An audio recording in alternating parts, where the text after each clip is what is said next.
Thank you, thank you, thank you. Truly, just such a wonderful audience, all of you.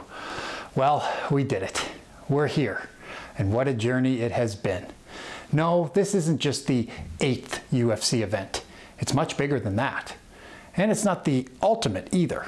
It's at least twice as good as that. Okay, I know I'm gushing just a bit. So without any further delay, here's the event you've all been waiting for. The ultimate.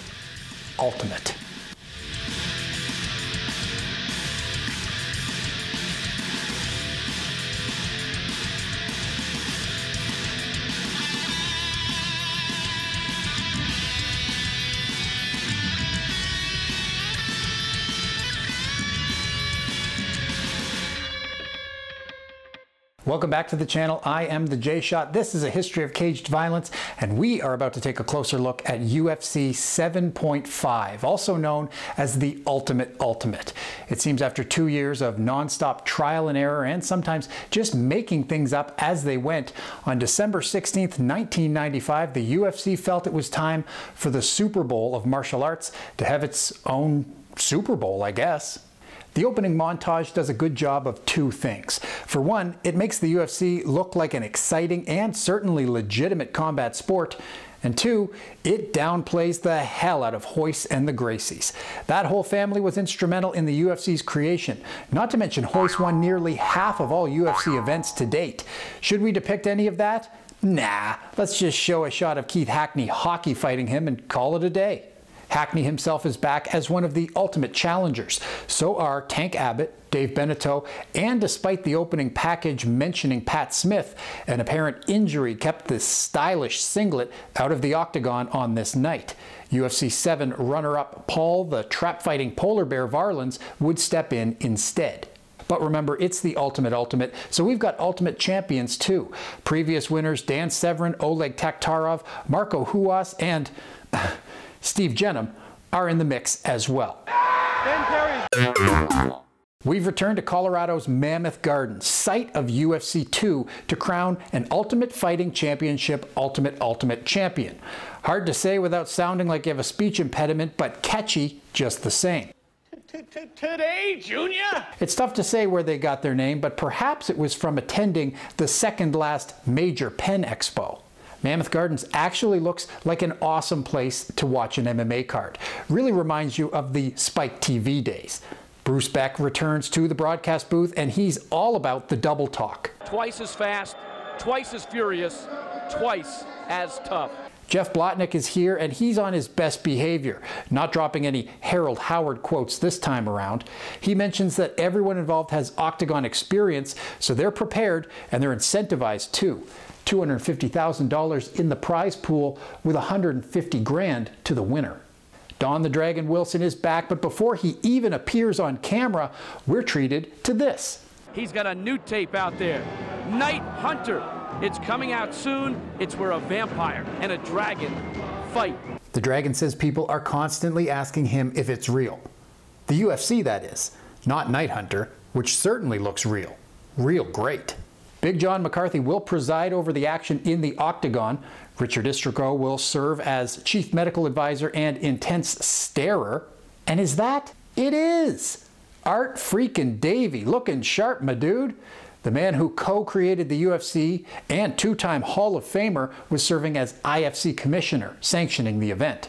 And here's some good news for you computer geeks. The UFC is live online on CompuServe. Now, I'm pretty old and remember the early days of the internet, but CompuServe rings 0 bells. Maybe because just getting into their chat room required a degree in computer science. Log on and go e-forum to Conference Room 2, Ultimate Fighting Championship. Okay. People are going to punch and kick and grapple like they always do. But the biggest difference between this and any previous event? Who is that? Judges. Every fight has a time limit, and if there's no winner when the bell rings, they'll make one. And so began decades of fight fans arguing over who should have won because they did more damage from the guard or controlled the octagon more effectively. Thanks, Ultimate. First up, it's pit fighting against Taijitsu, the Tank versus the Ultimate Alternate. This should be a good one. Rich the G-Man Goins is back looking as dapper as ever, and he's got one question for you. Are you ready to rock and roll? Then on his way out of the cage, he steals Big John McCarthy's line, which might have earned him a talking to because he quickly switches it up after fight numero uno. Let's get it on! The UFC 3 champ gets taken down but seems to understand how to defend from the guard. The problem is virtually everything is legal, including grinding your opponent's head into the cage with your own head. That display of technical wizardry earns Tank a spot in the semis. Jenham shows his respect, Tank barely notices, on to the next battle. The polar bear Paul Varlins, always tough, and he'll need to be because he's up against the beast Dan Severn. These two look like they could be related. One's huge, the other's huger. Severn listed at 255 here. Beck mentions he's actually down to 238. Don't worry about it though, they'll list him at 250 later. None of this really matters. After losing to leg kicks last time, Varlins tries one of his own and, not shockingly at all, gets taken down by Severn, who immediately works toward a choke. And it isn't long before he gets it. Well, you know, the only marks on Dan Severn are the slap marks that he put on himself. Slap marks? That seems more like something Jim Cornette would do, but okay. On to another great matchup on the other side of the bracket as dangerous Dave Beneteau meets UFC 6 winner, the Russian bear Oleg Taktarov. Imagine fighting this man.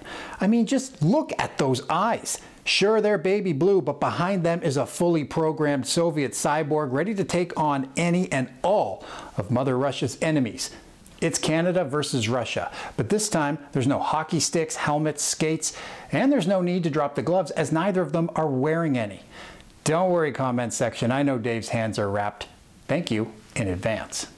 They meet in the center and grapple immediately. Taktarov quickly works to bring the fight to the ground, and once Beneteau loses his footing, he nearly loses his leg as well. The Russian bear gets the submission and an illegal kick to the face and moves on to the semis. One more to go in the first round. Keith Hackney. They call him the Giant Killer, but we all know him as the Groin Crusher.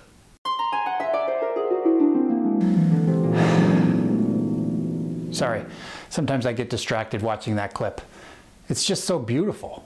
He's up against the reigning UFC champion Marco Huas, though, so good luck to our hero. Once again, the King of the Streets has not disclosed his age. What's that about, you ask? Huas is somewhere in his 30s. He says Brazilian men are like American women. They don't like to tell their ages. Apparently not disclosing pertinent information is second nature to Huas, who Blotnick explains had a broken finger when he won UFC 7. Now he's 100%, and after a short feeling out period on their feet, including one wild overhand right from Hackney, Huas pushes him into the cage, brings him to the mat, and easily takes back mount. Seconds later, that's all she wrote for the quarterfinals. The two warriors share respect for each other, and the cameras show us a shot of a young Pedro Hizzo who's in Huas's corner. See you soon, Rock. So we've had 4 quick and exciting fights. Moving on are tanks, kings, beasts, bears, oh my. But before the semis, they start pushing their upcoming 9th event, UFC 8, which will see a super fight between super fight champ Ken Shamrock and unbearable douchebag 0-1 in the octagon, Chemo.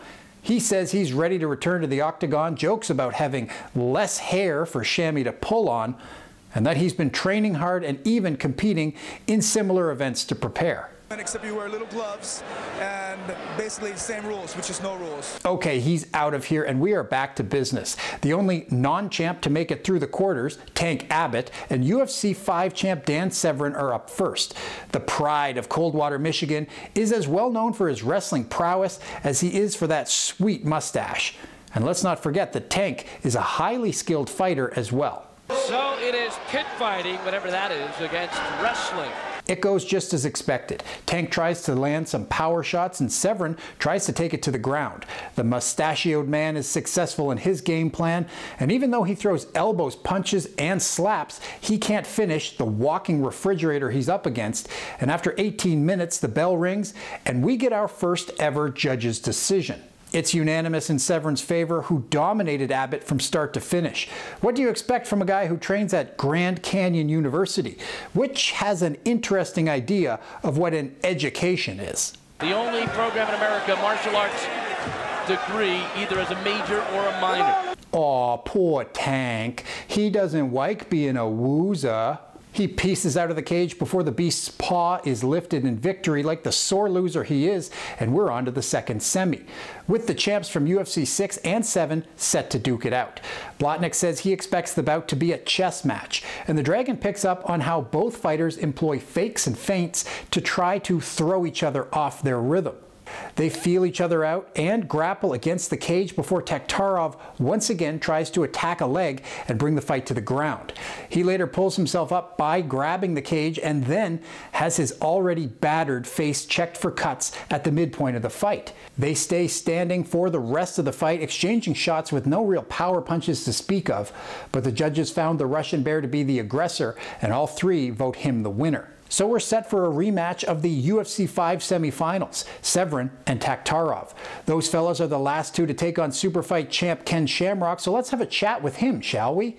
He says employing judges is the right move, and he's here to stay as long as he continues his winning ways. He's also here to stay on this broadcast as well, joining the commentary team for the final. And just like Hizzo and Huas's corner, we get a peek at Frank Shamrock, waiting in the wings while Big Brother blazes the trail. We're on to the ultimate fight of the Ultimate Fighting Championship's Ultimate. So take it away, G-Man. Two former champions of Ultimate Fight Championships. Well said. By this point, we've made our way past the run-and-gun style fighters and waded into much more strategic waters. Severin wants to get the fight to the ground and hold Taktarov there. Old Oleg wouldn't mind going to the ground either, and early on attempts a knee bar that Shamrock thinks will win the fight. Severin escapes, showing he has defensive grappling skills to go with his smothering offense. He's able to reverse and reopen the cuts Oleg suffered earlier. He even throws brutal headbutts, really laying it all on the line. The always game grappler Taktarov is simply outmatched taking on the beast. His cuts get checked midway through the fight once again, and once again he's able to continue. No matter what he attempts, Severin is all over him but can't finish the job. As submission-wise, Taktarov really has the edge. They complete their 27-minute bout with no winner, and a 3-minute overtime changes nothing. Severin is named the winner on all three judges' scorecards, which in the dying seconds of the fight he seems aware of as he starts dancing or prancing, or whatever this is. Seriously, it looks like someone explained to him, a middle-aged white guy, how to move like Muhammad Ali, and he mimicked that without even seeing it. A solid performance in the cage and on the dance floor later, I'm sure.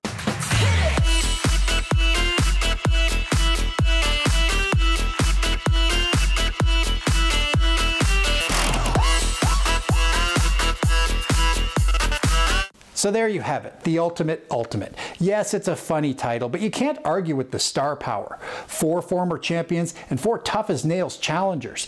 Fans were treated to a mix of quick finishes and lengthy battles, and perhaps most importantly, a major step toward modern MMA came with this event, that being the addition of judges to the burgeoning sport.